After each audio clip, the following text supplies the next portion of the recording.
ओम श्री परमात्मने नमः। शांताकारं भुजगशयनं पद्मनाभं सुरेशं विश्वाधारं गगनसदृशं मेघवर्णं शुभांगं लक्ष्मीकान्तं कमलनयनं योगिभिज्ञानगम्यं वंदे विष्णु भवभयहरणं सर्वलोकैकनाथं। राधे राधे मित्रों, हर हर महादेव।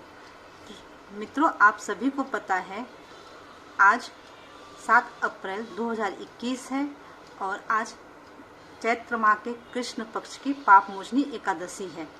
और जो पापमोचनी एकादशी का आपको पारण करना है, आप जो भी भक्त व्रत रखते हैं, वो 8 अप्रैल 2021 को मॉर्निंग में 8:40 to 8:56 के बीच में पारण समय है, आप उसमें पारण कर लेंगे। फ्रेंड्स, ये जो समय था ये मुंबई वालों के लिए था। हर शहर का पारण समय थोड़ा ऊपर थोड़ा नीचे होता है।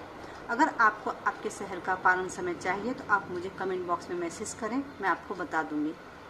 मैं माधवी एस्ट्रोलॉजर आप सभी को पापमोचनी एकादशी का महात्म्य सुनाने जा रही हूँ। हमारे शास्त्र में बताया गया है कि एकादशी का महात्म्य सुनने से मात्र से ही अपार पुण्य की प्राप्ति होती है। तो चलिए महात्म्य शुरू करते हैं।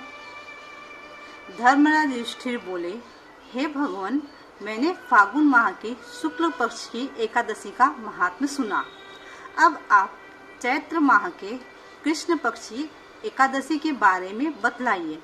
इस एकादशी का नाम, इसमें कौन से देवता की पूजा की जाती है तथा विधि क्या है, सो सब सविस्तार पूर्वक कहिए।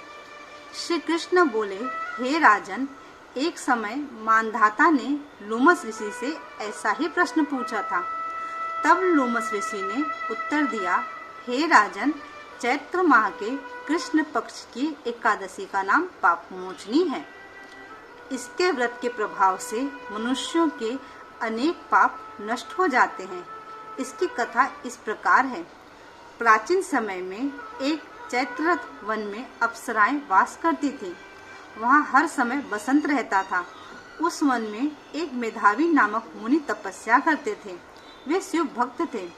एक दिन मंजू घोषा नामक एक अप्सरा उनको मोहित करने के लिए सितार बजाकर मधुर मधुर गाने गाने लगी। उस समय शिव के शत्रु कामदेव ने भी शिव भक्त मेधावी मुनि को जीतने के लिए तैयार हुए। कामदेव ने उस सुंदर अप्सरा के भ्रू को धनुष बनाया, कटाक्ष को उसकी प्रत्यंचा डोरी बनाई, उसके नेत्रों को उसने संकेत बनाया और कुचों को कोरी बनाया। उस मंजू घोषा अप्सरा को सेनापति बनाया। इस तरह कामदेव अपने शत्रु भक्त को जीतने को तैयार हुआ। इस समय मेधावी मुनि भी युवा तथा हष्टपुष्ट थे।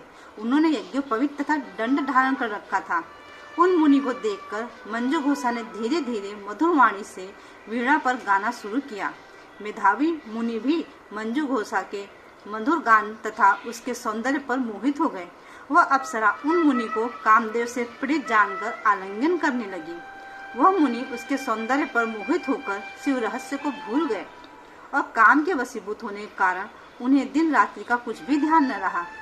एक दिन मंजू घोषा उस मुनि से बोली, हे मुनि, अब मुझे बहुत समय हो गया है, स्वर्ग जाने की आज्ञा दीजिए।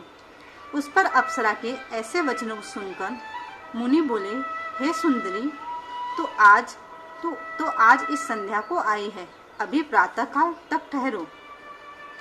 मुनि के ऐसे वचनों को सुनकर वह उनके साथ रमण करने लगी और बहुत समय बिता दिया। फिर उसने मुनि से कहा, हे मुनि देव, अब आप मुझे स्वर्ग को जाने की आज्ञा दीजिए। मुनि बोले, अरे अभी तो कुछ भी समय नहीं हुआ है, अभी कुछ और देर ठहर। इस पर वह अप्सरा बोली, हे मुनि, आपकी रात्रि तो बहुत लंबी है, अब आप सोचिए कि मुझे आपके पास आए कितना समय हो गया। उस अप्सरा के वचनों को सुनकर मुनि को ज्ञान प्राप्त हो गया और समय का विचार करने लगे। जब रमण करने का समय प्रमाण 57 साल 7 माह और 3 दिन ज्ञात हुआ तो उस अप्सरा को काल का रूप समझने लगे। वह महान क्रोधित हुए और तब नाश करने वाली अप्सरा की तरफ देखने लगे। उनके अधर कांपने लगे और इंद्रियां व्याकुल होने लगी। वह मुनि उस अप्सरा से बोले, हे दुष्ट, मेरे तप को नष्ट करने वाली, तू अब मेरे श्राप से पिशाचनी हो जा। तू महान पापनी और दुराचारणी है, तुझे धिक्कार है। उस मुनि के श्राप से वो पिशाचनी हो गई। तब वह बोली, हे मुनि, अब मुझ पर क्रोध को त्याग कर प्रसन्न हो जाओ और इस श्राप का निवारण कीजिए। तब मुनि को कुछ शांति मिली और पिशाचनी से बोले, वे दुष्ट, मैं श्राप से छूटने का उपाय बतलाता हूँ। चैत्र माह के कृष्ण पक्ष की जो एकादशी है उसका नाम पापमोचनी है। उस एकादशी का व्रत करने से तेरी पिशाचनी की देह छूट जाएगी। इस प्रकार मुनि ने उसको समस्त विधि आदि बतला दी और अपने पिता च्यवन ऋषि के पास गए।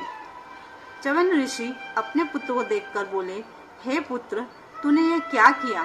तेरे समस्त तप नष्ट हो गए हैं। मेधावी बोले, हे पिताजी, मैंने बहुत बड़ा पाप किया है, आप उसके छूटने का कोई उपाय बतलाइए। च्यवन ऋषि बोले, हे तात, तुम चैत्र माह के कृष्ण पक्ष को पापमोचनी एकादशी का विधि तथा भक्ति पूर्वक व्रत करो। वचनों को सुनकर मेधावी ऋषि ने पापमोचनी एकादशी का विधि पूर्वक उपवास किया। उसके प्रभाव से इनके समस्त पाप नष्ट हो गए।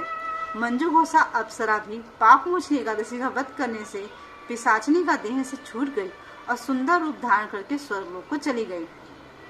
लोमस बोले, हे राजन, इस पापमोचनी एकादशी के प्रभाव से सब पाप नष्ट हो जाते हैं। इस एकादशी कथा के श्रवण व पढ़ने से 1000 गोदान करने का फल मिलता है। इस व्रत के करने से ब्रह्म हत्या करने वाले, अगम्यागमन करने वाले आदि के पाप नष्ट हो जाते हैं, अंत में स्वर्ग को जाते हैं। फ्रेंड्स, ये थी आज पापमोचनी एकादशी की कथा। सभी एक साथ मिलकर बोलेंगे, भक्त वत्सल भगवान की जय, श्री राधा रमण भगवान की जय, वृंदावन बिहारी लाल की जय। फ्रेंड्स, आप सबसे एक रिक्वेस्ट है, आप लोग इतने कठोर तपस्या करते हैं, व्रत रखते हैं, अगर आप व्रत नहीं भी रखते हैं तो हर एकादशी को ना आंवले का छोटा टुकड़ा लेकर के अपने नहाने के पानी में डाल के छोड़ दें और फिर उस पानी से स्नान करें। बस याद रहे कि आप निर्वस्त्र स्नान नहीं करेंगे, स्नान करें तो इससे भी आपके पापों का क्षय होता है, पाप समाप्त होते हैं। फ्रेंड्स, जय श्री राधे, हर हर महादेव। आपका दिन मंगलमय हो।